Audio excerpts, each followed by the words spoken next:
Nasa pinakadelikadong yugto na ang digmaan sa Middle East. Ang Iran-backed militant group na Houthis at ang Yemen ay pumasok na sa lumalawak na conflict kung saan naglunsad sila ng missile attack sa Israel. Habang nagpapatuloy ang heavy bombardment ng Israel at ng US sa loob ng Iran, ang Houthis sa Yemen na pinakaradikal na proxy ng Iran sa Axis of Resistance ay binasag na ang kanilang katahimikan. Pero bago ko simulan ay hihingi lang sana ako ng isang like at subscribe. Malaking tulong na ito sa aming mga content creator. Salamat po. Noong March 28, tinamaan ng Houthis ang Israel gamit ang ballistic missiles at opisyal na pumasok sa digmaan. Pero ang mga missile na inilunsad ng Houthis ay preview pa lang ng kung ano talaga ang kaya nilang gawin. Ang tunay nilang pakay ay ang global geography mismo. Habang isinara ng Iran ang Strait of Hormuz, ang pinaka-busy na commercial waterway sa mundo ay paralyzed. Dito pumapasok ang daan-daang kilometro ng coastline ng Yemen na kontrolado ng Houthis at ang Bab el-Mandeb Strait na nagkokonekta sa Red Sea papuntang Gulf of Aden. Sa pinakamakitid nitong bahagi, ang strait na ito ay 30 kilometers lang ang lapad. Ito ang nagsisilbing Southern Gateway papunta sa Suez Canal. 12% ng global maritime trade, 30% ng container traffic at 8.8 million barrels ng oil bawat araw dumadaan sa makitid na channel na ito. Umaasa dito ang power plants ng Europe, ang mga factory ng Asia at ang food supply ng Africa. At ngayon, ang critical na lugar na ito ay nasa abot na ng range ng Houthis. Pinagsasama ng Houthis ang geography na ito sa malakas nilang military capabilities. Mayroon silang anti-ship ballistic missiles, cruise missiles, kamikaze drones na may 1,500 kilometers na range at radar-evading unmanned surface vehicles. Ang mga mobile missile launcher ay nakatago sa mga tunnel sa bundok ng Yemen. At hindi ito theory lang. Sa pagitan ng 2023 at 2025, umatake sila sa mahigit 100 ships, kaya napilitan ng MK at MSC na i-reroute ang kanilang mga barko sa Cape of Good Hope, kung saan tumaas ng tenfold ang insurance premiums. Nangyari ang lahat ng ito habang bukas pa ang Strait of Hormuz. Ngayon, sarado na ang Strait of Hormuz at bumalik na sa aksyon ang Houthis. Kapag nagsara ang dalawang choke points, 1/3 ng oil supply ng mundo ang maaapektuhan. Tataas ang presyo ng crude oil hanggang $150 hanggang $200 at magfi-freeze ang insurance markets. Patagal nang lumayo ang Europe sa Russian gas at lumipat sa LNG. Kung magsasara rin ang LNG route na iyon, babagsak ang energy security. Maubusan ng raw materials ang mga factory sa Asia at tataas ng higit 15% ang presyo ng pagkain. Ang leverage na ito sa geography na hawak ng Houthis ay parang energy nuclear bomb na kayang i-hostage ang global economy. Kaya ano ang ginagawa ng US para pigilan ito? Alam ng US ang risk na ito kaya kumilos na sila. Noong March 28, nag-deploy ang Pentagon ng full conventional fleet sa region. Ang amphibious assault ship na USS Tripoli at 3,500 Marines ay nasa waters na ng Red Sea.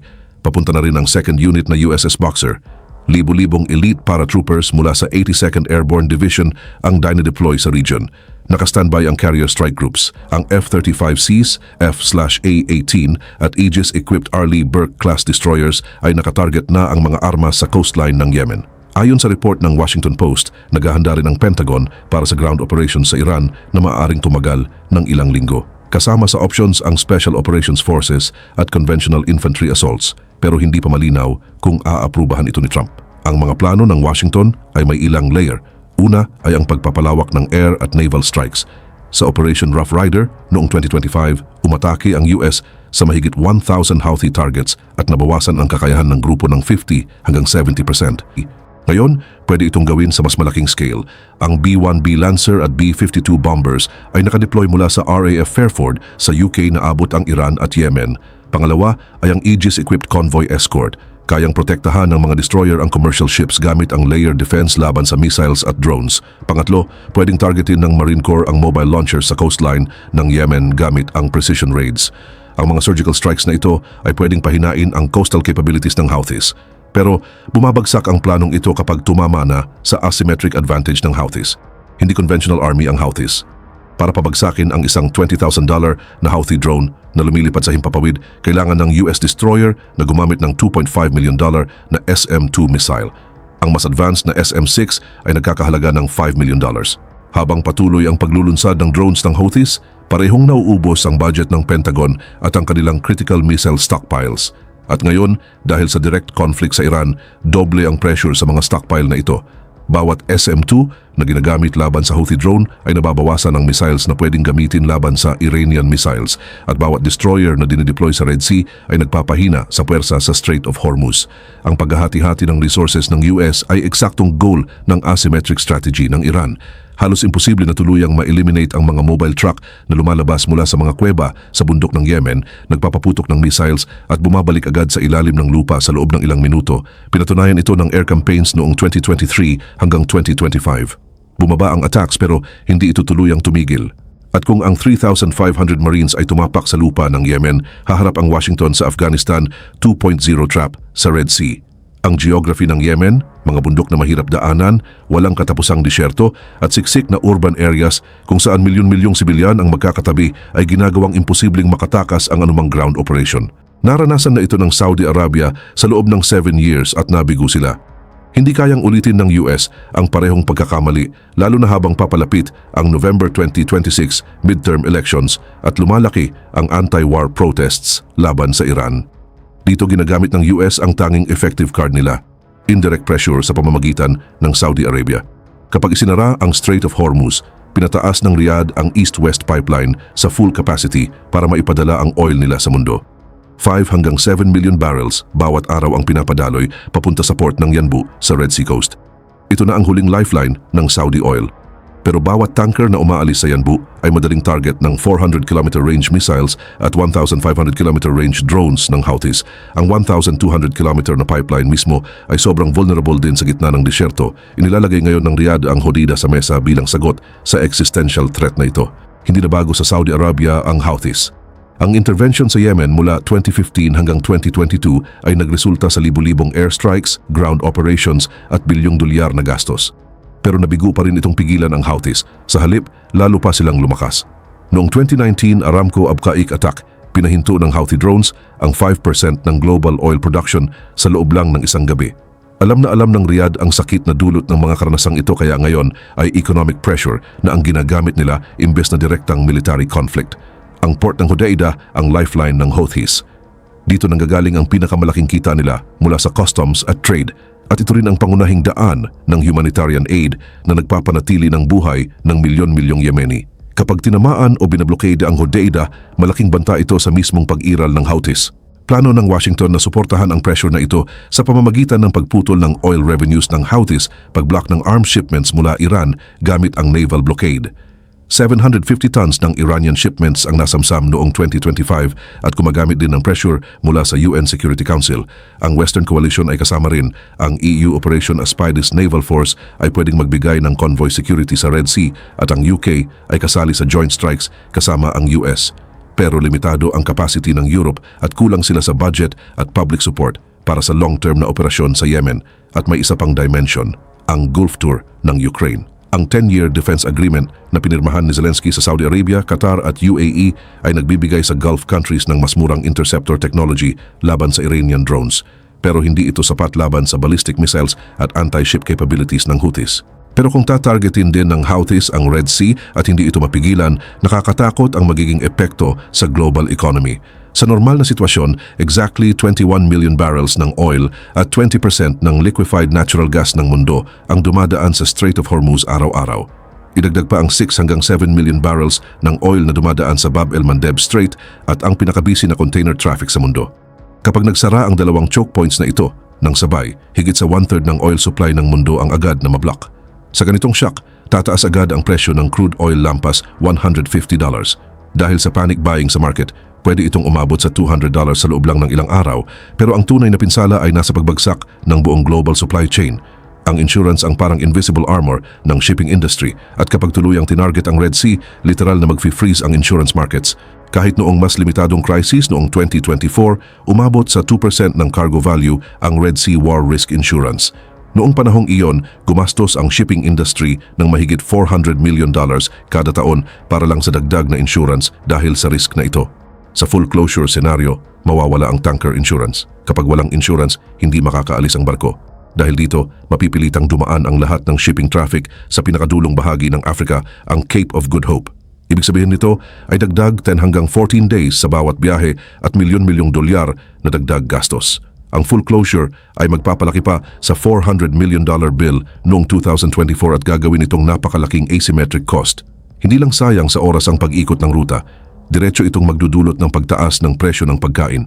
Between 20% at 30% ng mahahalagang grain shipments mula sa Russia, Ukraine at European Union papuntang Africa at Asia ay dumadaan sa Suez Route. Kapag napilitan itong dumaan sa Cape of Good Hope, halos dodoble ang distansya. Ito ay magdudulot ng agarang pagtaas ng presyo ng pagkain na lampas 15% sa mga bansang umaasa sa import. Tataas ang presyo ng fertilizer, lalong tataas ang gastos sa agriculture at ang inflation ay direktang tatama sa bulsa ng mga tao sa buong mundo. Ang pinakamalungkot na bahagi ay ayon sa IFPRI analysis, ang pagbagsak ng logistics na ito ay gagawing mahirap at sobrang mahal kahit ang humanitarian aid. Sa madaling salita, ang strategy ng Houthis ay maaaring magdulot ng panganib ng famine sa sarili nilang rehiyon sa Yemen.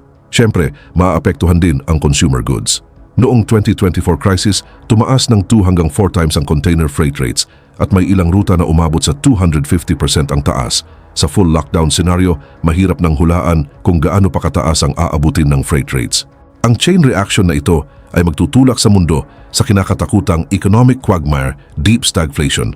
Habang tumataas ang energy prices at pinapataas ang production costs, bumababa ang demand dahil humihina ang purchasing power ng mga tao at nagsisimulang bumagsak ang mga ekonomiya at dito nagsisimula ang tunay na kahinaan ng West. Ang double pressure na ito ay nagtutulak sa central banks sa isang no-win situation. Dahil kung tataasan nila ang interest rates para kontrolin ang inflation, lalo lang lalala ang recession at masasakal ang ekonomiya. Kung bababaan naman nila ang rates para tulungan ang ekonomiya, magbubukas naman ito ng floodgates ng inflation at lalo pang tataas ang presyo.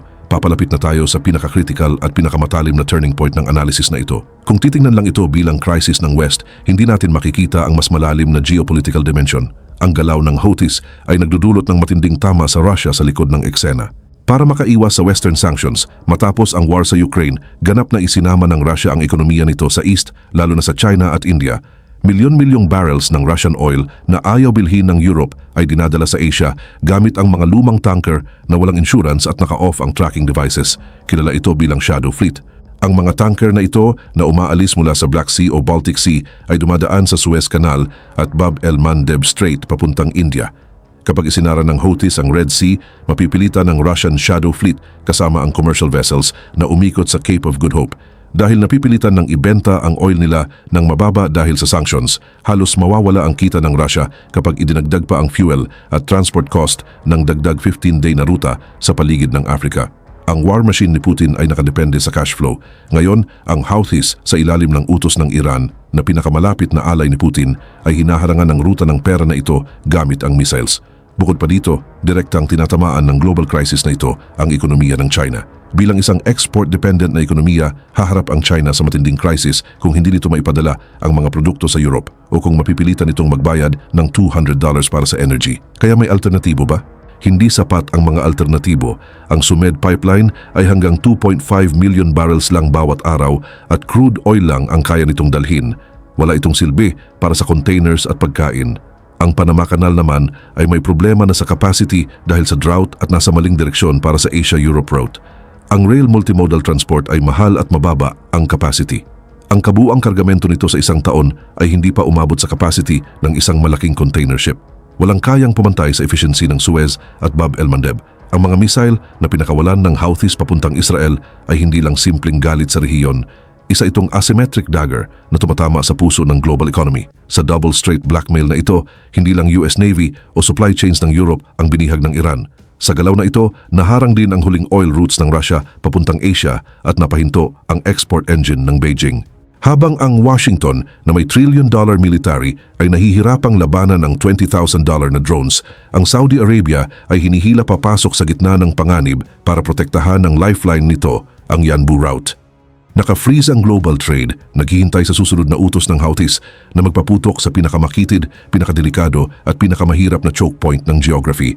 Patuloy na tumataas ang inflation, nauubos ang missiles, naliligaw ang Russian shadow fleet at ang global economy ay nakatayo na mismo sa dulo ng baril at panahon na lang ang magsasabi kung sino ang pipindot ng trigger at kailan.